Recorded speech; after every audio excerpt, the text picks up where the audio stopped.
안녕하세요. 저는 메타명리 준쌤이고요. 명리학을 너무 사랑해서 명리학을 부업으로 시작했다가 현재는 거의 주업이 돼버린 그런 모습으로 살고 있고요. 유튜브 메타명리 채널을 운영하고 있습니다. 대체로는 퇴직을 앞두고 계세요. 그래서 이제 마지막에 나의 직장운이라든지 승진운, 퇴직 후에 어떠한 일을 해야 되는가에 대한 진로, 그런 거에 대해서 굉장히 관심이 많으세요.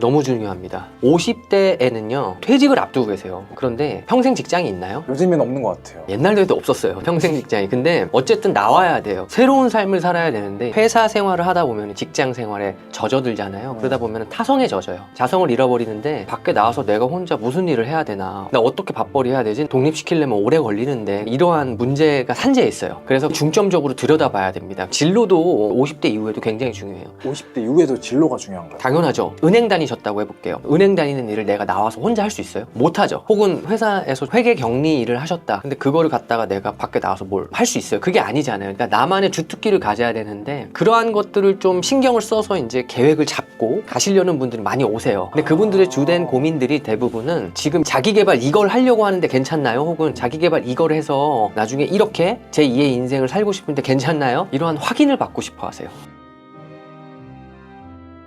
그럼요. 이 명리학이라는 학문 자체가 A라는 길이 있고요, B라는 길이 있습니다. 그런데 우리는 이 A라는 길을 갈까 B라는 길을 갈까 너무 망설여져요. 근데 인생은요 선택의 연속입니다. 그리고 선택과 집중을 하셔서 가야 되잖아요. 근데 그 한 번의 선택이 내 인생의 길과 형으로 나눠져요. 내가 A라는 길을 갔을 때 더 효율적인가, B라는 길을 갔을 때 더 효율적인가, 그거를 따져보고 가야 되는데, 왜냐면 선택은 낙장불입이잖아요. 돌이킬 수가 없잖아요. 그러다 보니까 이 선택함에 있어서 이 명리학이라는 학문을 도구로 쓰는 겁니다.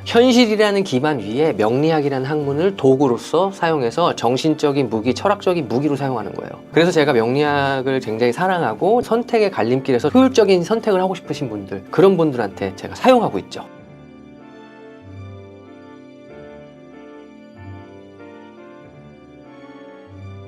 그쵸. 아무래도 은퇴를 앞두고 나 이제 어떻게 살아가야 되지? 애도 크고 있고 또 경제 활동을 해야 되는데, 앞으로 살 날이 있는데 제2의 인생을 어떻게 살아가야 되지? 라는 생각을 40 중후반부터 많이들 하세요. 왜냐면 노후 준비를 하려고.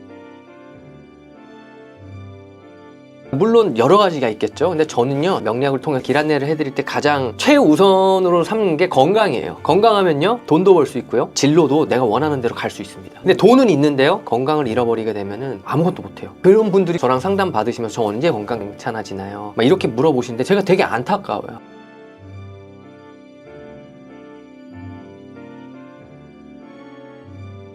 왜 그런 얘기를 하냐, 저는 그렇게 생각합니다. 사람은요 원래 남 탓하는 게 가장 쉽습니다. 외부 환경 탓을 해버리는 거예요. 나는 내가 열심히 했는데 일이 안 풀리고 막 꼬여버리면은 그냥 외부 환경 탓, 내 팔자 탓이야, 이렇게 탓해버리는 거예요. 그래서 그런 말들이 자꾸 나오는 거예요. 근데 이 사주팔자라는 것 자체가 내 팔자도 내 거이기 때문에 내가 갖고 태어난 내 인생의 미천입니다. 내 미천을 사랑해야겠어요? 아니면 내 미천을 저주해야겠어요? 내가 갖고 태어난 내 미천인데 내가 아껴주고 가꿔주고 하면서 가야겠죠. 그래서 세상에 나쁜 팔자는 없고요. 다만 이제 인간이 가장 하기 쉬운 게 남 탓이에요. 그래서 팔자 탓을 하는 거군요. 그쵸. 아이고 내 팔자야 이러는 거죠. 활용을 해야죠. 아껴주고 사랑해주고 이걸 어떻게 더 효과적으로 효율적으로 활용할지에 대해서 사용을 해야 되는데, 보통은 그렇게 못 하시죠.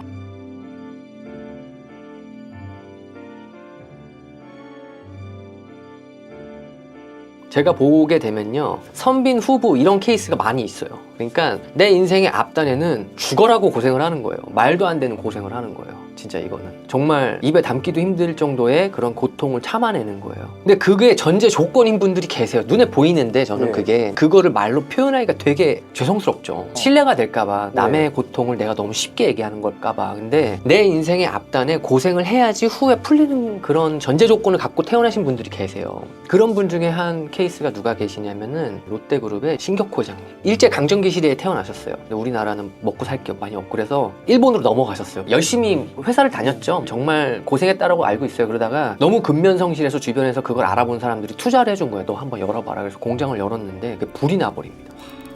화제가 나요. 그래서 망해버립니다. 망연자실하죠. 그러다가 사람들이 신격호 회장님 20대 그 모습, 열정과 패기와 근면성실한 모습 알고 있기 때문에 그러면 다시 한번 해봐라고 해서 다시 돈을 모아서 은행에서 대출까지 받아가면서 공장을 열게 돼요. 근데 그때 미일 전쟁이 납니다. 미국에서 전투기가 와서 폭탄을 투하고 가요. 그 일대가 다 초토화가 되고 공장이 날아갑니다. 불에 타서 없어지고 그거 열심히 모아서 하셨는데 PD님도 한번 생각해보세요. 커피숍을 냈어. 커피숍에 불이 났어 한번. 그래서 망해서 문 닫았어. 거기에 돈 얼마나 썼을 거예요. 두 번째는 북한이 와가지고 포를 날려가지고 커피숍을 박살냈어. 인테리어도 막 다 들어가고 대출도 껴있을 거고 주변에서 투자도 해줬을 텐데 망연자실하잖아요. 포기할 것 같아요. 막 그럴 수도 있어요. 근데 그러한 고통과 그러한 말도 안 되는 역경, 고난 전부 다 이겨내고 세 번째 창업한 게 그게 롯데가 된 거예요.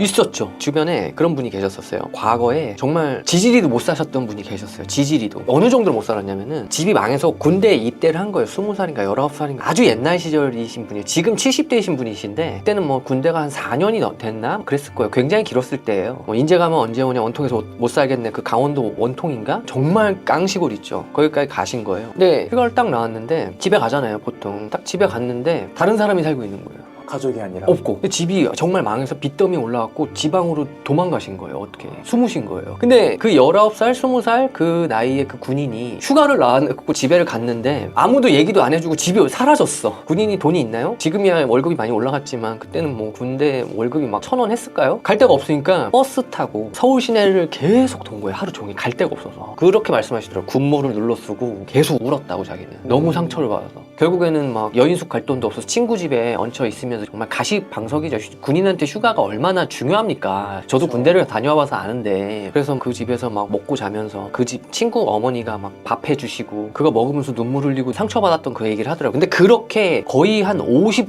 후반까지 고생하신 분이 계세요. 그러다가 60의 빛을 발하셔서 지금 뭐 되셨는 줄 아세요? 대기업 1차 협력자가 되셨어요. 성공적이죠. 근데 그 전까지는 너무너무 힘든 거. IMF 때 픽 쓰러지고 08년도에 미국발 금융위기 서프라임 모기지 사태가 났었잖아요. 네. 그것 때문에 또 쓰러지고 버티고 버텨서 60대에 성공하셔서 지금은 수백억 대 자산가가 되셨습니다. 그래서 지금은 해외에 있다가 멋진 집 이런 거 사놓으시고 하와이에 있다가 또 왔다 갔다 하시면서 행복하게 지금 잘 살고 계십니다.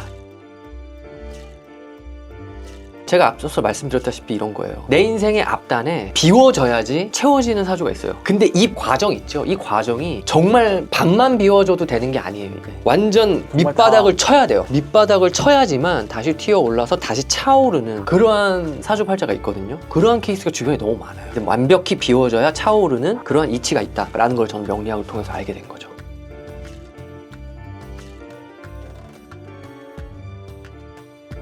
제가 최근에 상담한 케이스인데 어떤 여성분이셨는데 정말 젊으신 분이었어요. 30대 한 초중반? 이 정도 계셨는데 이거 잘만 하면은 정말 크게 될 수 있는 사주예요. 운의 흐름으로 봤을 때 일복이 되게 많아요. 제대로 하면 5, 60대에 이거 정말 뭔가 크게 성공하겠는데? 라고 해서 그런 방향으로 제가 유도를 해줬어요. 원래 명리학이라는 학문이 너 이거 하면은 너 잘못될 거야. 너 이거 하면은 망했어. 이렇게 저주하는 학문이 아니라 유도하는 학문이에요. 그래서 제가 그분한테 말씀을 드렸어요. 이렇게 하시면요. 매출 어느 정도 수준에 갈 수 있으니까 이런 쪽 해보시는 거 어떠세요? 그러니까 그분이 살짝 기분 나빠하시더라고요. 거부하더라고요. 거부를요? 네. 왜요? 저는요 원래부터 일복이 많아서 저는 일 그만하고 싶습니다. 그냥 좀 잘 사는 남자, 능력 있는 남자 만나서 가정주부 하고 싶어요. 근데 속으로 딱 생각이 든 게 그럼 꽝이다 이건. 그래서 제가 말씀드리는 게 세상에 좋고 나쁜 팔자는 아직 안 정해진 거예요. 왜냐면 인간한테는 자유의지라는 것이 있거든요. 그래서 내가 선택하는 그 방향 있죠. 그 방향에 따라서 많은 갈림길이 나와요. 근데 그 선택을 어떻게 하느냐 이런 부분이 자유의지가 많이 관여를 하거든요. 근데 그런 분들이 이제 영성지수가 좀 낮다라고 해요. 이건 어떤 건가요? 인간한테는 육신이 있지만 육신 외에도 보이지 않는 그런 정신적인 부분, 영혼적인 부분, 영적인 부분이 있잖아요. 그 네. 영적인 퀄리티? 질? 이렇게 보시면 됩니다. 근데 그 영성지수가 높으면 높을수록 더 나은 선택을 하겠죠. 어떠한 영혼이 USB 포트에 담겨서 내 육신의 그 하드웨어에 꼽혀 있느냐예요. 근데 영성지수가 낮으면 낮을수록 자기 자유의지가 훨씬 더 많이 가미가 돼서 내가 이런 쪽으로 나가면 효율이 있는데 근데 그거를 눈치채지 못하고 자꾸 자기 주장을 하게 되는 거죠. 그런 거를 제가 막을 권리는 없고 막을 네. 힘도 없어요. 그렇게 하세요라고 말씀을 드리죠. 저는 운명론자예요. 운명론은 뭐냐면요, 운전하다 할 때 운이에요. 그게 무슨 말이냐면은 운의 흐름을 우리가 운전해서 갈 수 있다라는 거예요. 적극적으로 활용하면서. 그걸 제가 운테크라고 말씀드리거든요. 운테크요? 재테크보다 중요한 게 운테크라고 해서 운테크만 잘해도 재테크는 알아서 따라도 옵니다.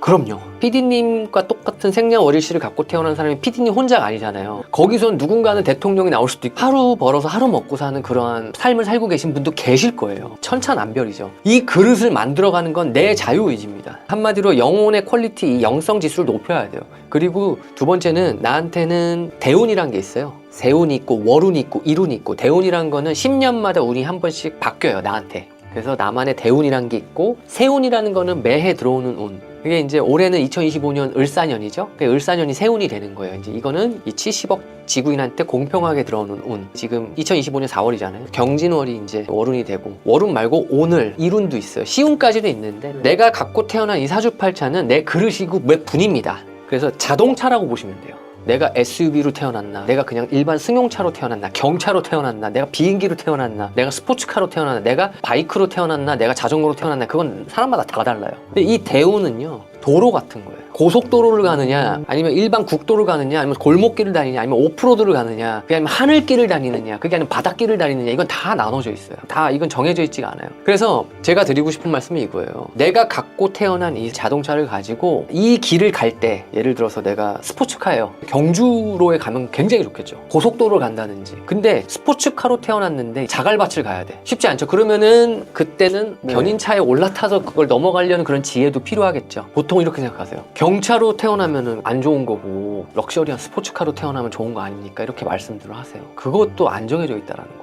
경차로 태어났는데 달리는 도로가 고속도로라고 생각해보세요. 막히지 않는 고속도로. 그것도 다르죠. 빨리 내가 갈 수 있는 목적지에 순탄하게 갈 수 있겠죠. 제가 정말 안타까운 게 뭔지 아세요, 피디님? 댓글들이나 이런 걸 보다 보면은 좋은 팔자는 있습니다. 나쁜 팔자는 뒤로 넘어져도 코가 깨지더라고요. 하면서 자기 자신의 이 프레임 안에다가 쏙 집어넣는 거예요. 난 팔자 그렇게 좋게 못 태어났어. 난 부자 부몽으로 못 만나서 난 이 모양이야. 나 금수저가 아니야. 이런단 말이죠. 아니에요. 그거 진짜 잘못된 생각이에요. 좋은 팔자, 나쁜 팔자는 없습니다. 그거는 자기 마음이 나쁜 겁니다. 그거는 자기 심상이 나빠버린 거예요. 그럼 될 일도 안 되는 거죠. 그래서 저는 항상 그렇게 말씀드립니다. 관상보다 중요하고 사주 명리보다 중요한 게 심상이라고요.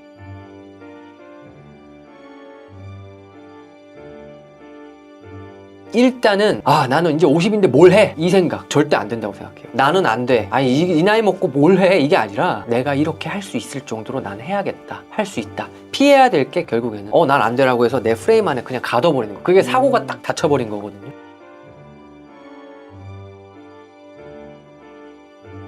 당연하죠. 제가 한 가지 또 예를 들어볼까요? 대기만성형 사주팔자가 있습니다. 대기만성. 그게 뭐냐면 그릇이 꽉 차는 나이가 내 인생 후반에 오시는 분들이 계세요. 근데 내가 내 인생을 그렇게 확 뚜껑을 닫아버려요. 뭘 해? 그냥 이러고 살자. 이러신 분이 계신다니까요. 배움도 멈추고 뚜껑을 자기가 스스로 닫아버려요. 근데 그런 분들이 만약에 자기가 대기만성형 팔자면 끝잖아요. 끝이군요. 끝이잖아요. 더 올 그러면. 수 있는데. 그러니까요. 들어올 운도 못 들어오는 거예요. 제가 아까 최초에 말씀드렸던 그 60에 성공하셔서 대기업 1차 협력사가 되신 분. 그분 생각해보세요. 50대에 멈췄어 봐요. 그분이 아마 80년대 중후반에 창업을 하셨을 거예요. 60대까지 버텨가지고 그게 터졌어요. 결국 업력을 인정받아서 60에 돈을 버셔서 부동산으로도 지금 대박이 나시고, 근데 그 과정이 얼마나 힘들었겠어요. 만약에 50대에 뚜껑을 닫아봐요. 50에 뭘 해? 됐다 그냥. 닫아버리면 끝나는 거예요. 근데 60을 딱 넘었는데 그때 터진 거예요. 지금 수백억 대의 자산가가 되셨어요. 이거 보시고 네가 뭘 알아? 이렇게 말씀하실 수도 있는데 저는 이렇게 말씀드리고 싶어요. 제가 주변 사람들을 보고 데이터를 쌓아가잖아요. 제 내담자 중에는 50대, 60대 분들도 계시고 70대 분들 계시고, 사고 방식을 닫아놓으면 안 됩니다. 50대는요 사실 무언가를 시작하기에는 가장 괜찮은 나이대라고 봅니다. 인생을 살아온 숙련된 내공도 있고요, 뭐 자본을 모아놓으신 분들도 계실 거예요. 그리고 주변에 괜찮은 인맥을 쌓아오신 분도 계실 거예요. 이런 것들을 노련하게 가장 활용할 수 있는 나이대라고 봐요. 아직 늦지 않았어요. 근데 자꾸 늦었다, 이제는 끝났다, 난 좀 늦은 것 같아, 뭘 해, 자꾸 이렇게 사고방식이 닫혀있는 분들은 기회가 주어지지 않습니다. 꼭 말씀드리고 싶어요. 사고방식을 열어놓으세요. 항상 가능성을 열어놓으세요. 그게 가장 중요하지 않을까 싶습니다. 거기에다가 하나 더, 건강하세요. 건강만 하면은 뭐든지 할 수 있습니다.